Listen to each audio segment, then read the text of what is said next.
Last week I was mentioning to my father all the nice things that happened to me, and inevitably I forgot at least one. When there are so many nice things, it's hard to remember them all. Interestingly, I believe that is the meaning of one of the verses in this week's Torah portion. And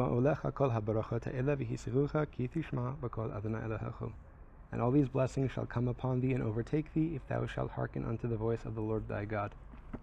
I had not understood the meaning of blessings overtaking you until it happened to me. When there are so many blessings, it's hard to keep up with them all. So perhaps you're saying, all right, David, you can count your blessings, but what about me? I hear you. With my background in health and health coaching, I want to explain a few things. There's something called negativity bias, and that's the idea that more important to our survival than the smell of the flowers in front of us is the sound of the saber-toothed tiger behind us. The pleasures are not important if you're eaten.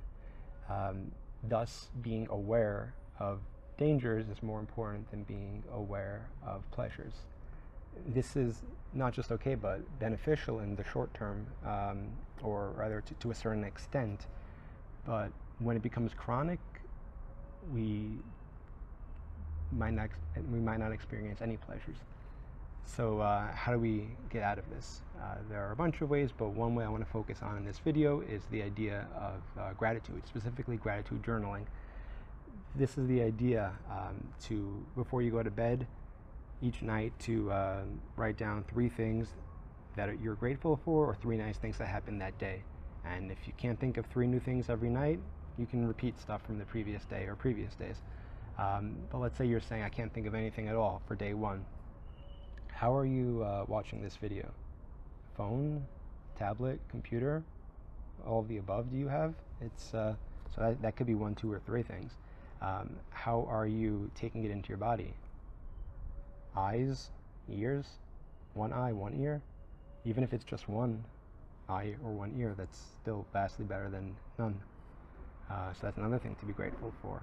Once it gets past your eye or ear, or eyes or ears, it goes to your brain, right? So you got a brain in there also. That's 3 things, but maybe more. Maybe you got a loving family or friends, a roof over your head, food, other working body parts. If you don't have 10 fingers, maybe you have 9, right? So it's just, once you start focusing on the things that you do have rather than things that you don't have, the gratitude becomes a snowball effect. And so I hope you consider, whether it be gratitude journaling or just keeping track of the good things that happen to you, so that you too will be overtaken by blessings.